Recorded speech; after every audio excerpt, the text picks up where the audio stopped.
Ahojte, čaute, vítam vás u nového videa. V minulom plánovacom videu som vám povedala, že október bude venovaný mojej ďalšej srdcovke a to je Halloween. Vybrala som si obrázky, na ktoré sa už neskutečne teším, ako inak, ale nebojte sa, nebude to žiadny krvák z Netflixu. A začneme hneď tými najrozkošnejšími, najroztomilejšími strašidielkami, aké si viete predstaviť. Sú to strašidlá, ktoré by ste si kľudne mohli adoptovať. Mám tu knihu znovu od Kevina Theohart. V tejto knihe má dokonca celú sekciu venovanú Halloweenu. Takže, no a keď hovorím, že sú rozkošné, tak tým myslím naozaj rozkošné. Ešte neviem presne, ktoré vyfarbím. Pretože, no, najradšej by som chcela všetky. Ale toho času je málo. Takže uvidíme, ktoré si vyberiem. Sú to nádherné obrázky, veselé, smiešné. Ja zbožňujem ten jeho štýl. Akým on tie ksichtiky vytvára. To hipster s tým úžasným účesom. Tie zubaky. Je to skvelé. Ja sa tu nad tými obrázkami len rozplývam, usmievam.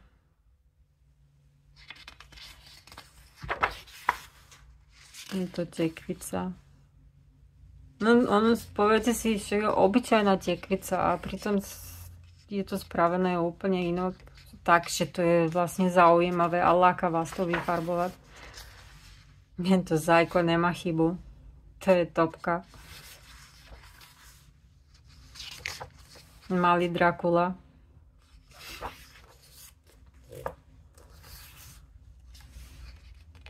To je taký milý ksichtík, malá čarodejka. Toto. To je tiež také šialené, s úžasnou fantáziou, presne tak ako aj Kirby. Táto upírka, táto sa mi zrovna veľmi nepáči, ale aj tak je tu toho veľa, je z čoho vyberať a ja sa fakt nemôžem dočkať, kedy sa už konečne do nich pustím. Hneď ako dokončím video, tak idem na to. No, samozrejme, ani tento mesiac nemôže chýbať Deria, pretože viete, že to je moja výzva. A našťastie, že tá kniha je tá omalovanka je taká všestranná, že fakt sa dá na každý mesiac vybrať obrázok a bude vhodný.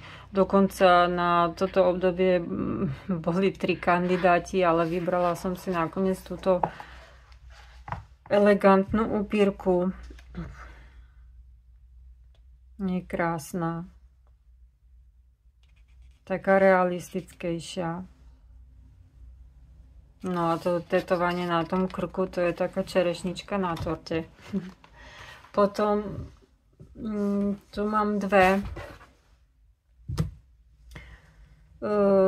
od Maxa Brennera.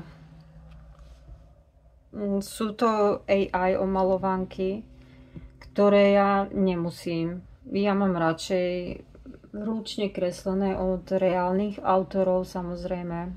Bez zbytočného bordelu, ktorý aj AI rada nasype všade, kam sa dá. Zbytočne preplnené tie obrázky. Ale tieto konkrétne som si kúpila vedome, lebo som videla listovanie u myšky asi 10 krát a za každým som si hovorila, áno, toto je ideálne na Halloween, to chcem. Takže som išla do toho. Je tu všetko, čo treba. Strašidlá, tekvice, netopiere, celé je to tak roztomilo, strašidelné, úžasné. Začneme touto. Tu som si vybrala túto sovu. Je taká halloweenská romantika. Krásna. Tu mám len jeden obrázok v tejto knihe, pretože tu som vyfarbovala už minulý rok, tak tam mám nejaké hotové.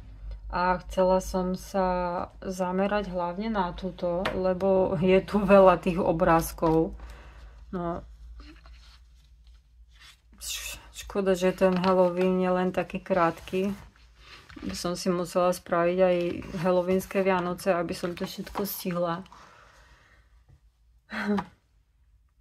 Ďalší, Drakula. Toto je taký rozprávkový obrázok. Mumia. To by mohlo byť dačo jednoduchšie. Ja si tady v týchto obrázkoch budem pomáhať alkoholovými fixami. Budem na podklad a potom to budem dotieňovávať pastelkami. Tak trošku dúfam, že mi to pomôže, že to bude rýchlejšie. Tento strašiak na poli. Toho, keby som sa stretla večer vonku, tak sa asi po toto. Tento záhradník, psychopat. Ten ksicht. Držka. A toto, keď som videla, toto keby sa spojil Garfield s Voldemortom, tak by vzniklo presne toto. Taký kočko čarodejník.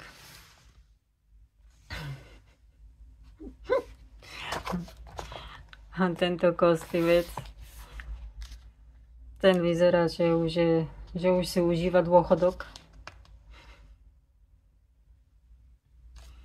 No, sú to fakt super obrázky. No a potom tu máme Kirbyho Rosanesa, Mytomorfiu. Tento obrazok vyťahujem každý rok. A nikdy ho nespravím. Som zvedavá, ako dopadne tento rok, chudák. Tento vlkodlak s tou kreatúrou. Neviem, čo to akože má byť. No a chýba tu už len spln mesiaca a nejaké nočné pozadie, nočná obloha. Uvidíme, či sa mi podarí moja predstava dať na papier. No a nakoniec tu mám jeho veľmi mnou ofrflanú knihu. No, tak prišiel na ňu čas, pretože keď ju nepokrstím teraz na Halloween, tak kedy? No, nikdy. Takže som si vybrala jeden z tých jednoduchších obrázkov.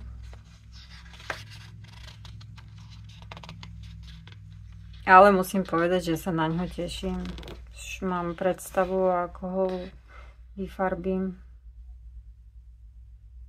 Takže ju konečne pokrstím. Dobre. Takže dneska tu máme také trošku krátšie video s mojimi výzvami na Halloween. Hotové obrázky potom uvidíte s jesennými na konci, ako som už spomínala. Už sa zase opakujem ako papagaj. Dobre, tak to by bolo všetko. Jasne, že ich nestihnem všetky.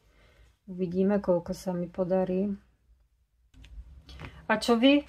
Máte radi Halloween? Alebo ho ignorujete a vyfarbujete si kvetinky radšej? Viem, že na ten sviatok veľa ľudí nie že nadáva, ale proste ho ignoruje. Ale mňa tie obrázky veľmi bavia a teším sa na ne. Dobre, tak to by bolo všetko. Majte sa krásne, vyfarbujte a my sa uvidíme u ďalšieho videa. Tak, pa.